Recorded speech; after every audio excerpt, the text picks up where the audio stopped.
जय पवन सुत हनुमान जय। यह बहुत बड़े हमारे सौभाग्य की बात है कि श्री राम भैया के प्रस्ताव से और डॉक्टर साहब के अनुमोदन से आप लोगों ने मुझे वाणी पवित्र करने का अवसर दिया है। और जब आप लोगों ने हमें वाणी पवित्र करने का अवसर दिया है तो अवश्य मैं आप लोगों के कर्ण को पवित्र करूंगा। यह मेरा वादा है। बहुत बहुत धन्यवाद। प्रभु श्री राम की कथा जहाँ भी होती है, कहने वाले की वाणी पवित्र होती है और सुनने वाले का कान पवित्र होता है। और जब कभी भी किसी भी जाकर के किसी मंदिर में प्रतिष्ठित विग्रह का दर्शन किया जाता है तो व्यक्ति का नेत्र पवित्र होता है। बहुत सुंदर। हम लोग सुंदर कांड का पाठ करके हनुमानगढ़ी के प्रांगण में आकर हनुमान जी महाराज का दर्शन करके अपने नेत्रों को पवित्र करते हैं। सुंदर कांड का पाठ कहते भी हैं, सुनते भी हैं, वाणी भी पवित्र करते हैं और अपने कान को भी पवित्र करते हैं। जैसा कि आप लोगों ने हमको अवसर दिया है तो मेरा विचार यह है कि हम लोग सुंदर कांड पढ़ते हैं तो पहले हम लोग क्यों नहीं सुंदर कांड के ही कुछ रहस्यों को समझने की कोशिश करें। इसके बाद जब अवसर बनेगा तो हम लोग फिर कथाओं में इधर उधर कहीं जाएंगे। तो आज हम इसी क्रम में शुरू करते हैं कि किष्किंधा कांड के अंतिम दोहे पर पहुंचते हैं, जहां से सुंदर कांड की हम लोग शुरुआत करते हैं। अब ध्यान दें, हम सभी लोग कपि समाज के साथ में समुद्र के तीर पर खड़े हैं।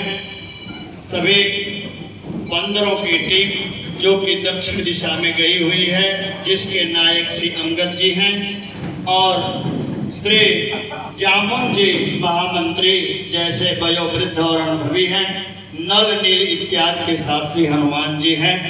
वहां पहुंचने पर स्थिति ये बनती है कि सभी बंदर किंग कर्तव्य विमूढ़ हैं। क्या किया जाए, क्या नहीं किया जाए, किसी को समझ में नहीं आ रहा है, क्योंकि विशाल सागर ही सागर प्रतीत हो रहा है। कहीं पर देखने पर समुद्र की उत्तंग लहरें उठ रही हैं, कहीं पर समुद्र बिल्कुल शांत है, कहीं समुद्र किनारों से टकरा रहा है तो आवाज बहुत भयानक उत्पन्न हो रही है, जिससे किसी का कुछ भी बस नहीं चल रहा है, न कोई सोच पा रहा है। अंगद चूंकि नायक हैं तो अंगद सभी कपियों से पूछते हैं कि हे कपि, तुम कितनी दूर छलांग लगा सकते हो। आप हम सभी जानते हैं कि बंदरों का स्वभाव है छलांग लगाना। एक से एक महारथी थे, योद्धा थे। कोई कह रहा मैं 10 योजन तक जा सकता हूँ, कोई कहता है 20 योजन तक, कोई कहता है 30 योजन तक, लेकिन काम मुझसे तो बनने वाला है नहीं, क्योंकि संपाति जी पहले ही बता दिए हैं कि 100 योजन समुद्र को पार करना है। अब अंगद अत्यंत चिंतित है। अंगद कहते हैं हे जामुन जी, क्या किया जाए। जामुन जी कहते हैं देखो अब तो मेरी बुढ़ापा है। एक समय था जब प्रभु नारायण वामन अवतार लिए थे और उन्होंने अपने को इतना विशाल किया कि मात्र 2 पग में ही समस्त ब्रह्मांड को नाप दिया। उस समय सभी गिरी काननों नदियों कंदराओं के सहित मैं भगवान की 7 प्रदक्षिणा मात्र 2 घड़ी 48 मिनट में कर लिया था। हालांकि वाल्मीकि रामायण में आदि कवि वाल्मीकि जी कहते हैं कि जामुन जी ने 21 प्रदक्षिणाएं की थी। उस समय तो मेरा इतना पैर था, परंतु आज मेरा वह सामर्थ्य नहीं है। हे अंगद, यदि मैं प्रयास भी करूं तो 90 योजन तक ही जा सकता हूं। 90 योजन से अधिक का मेरा सामर्थ्य नहीं है। अंगद कहते हैं हे जामुन जी, मैं 100 योजन जा तो सकता हूं, परंतु लौटने में संदेह है। संदेह क्यों है?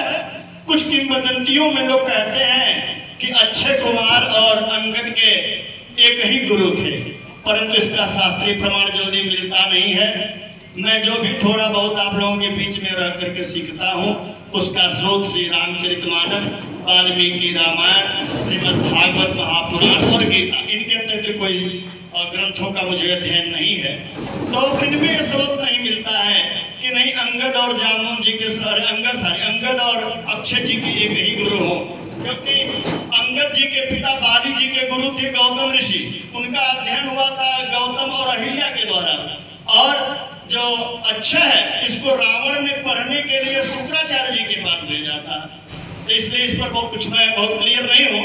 हाँ, जो वाल्मीकि जी लिखते हैं, वाल्मीकि जी लिखते हैं कि अंगद ये कहता है मैं 100 योजन जाने में तो असमर्थ हूँ, परंतु हो सकता है मैं इतना थक जाऊं कि आ नहीं पाऊं, इसलिए मैं इस कार्य को करने में असमर्थ महसूस कर रहा हूं। तो जामुन जी कहते हैं हे अंगद, तुम हमारे नायक हो, तुम हमारे नायक हो, और एक नायक की सुरक्षा करना सेना की उतनी ही जिम्मेदारी है जैसे अपनी पत्नी की सुरक्षा करना है।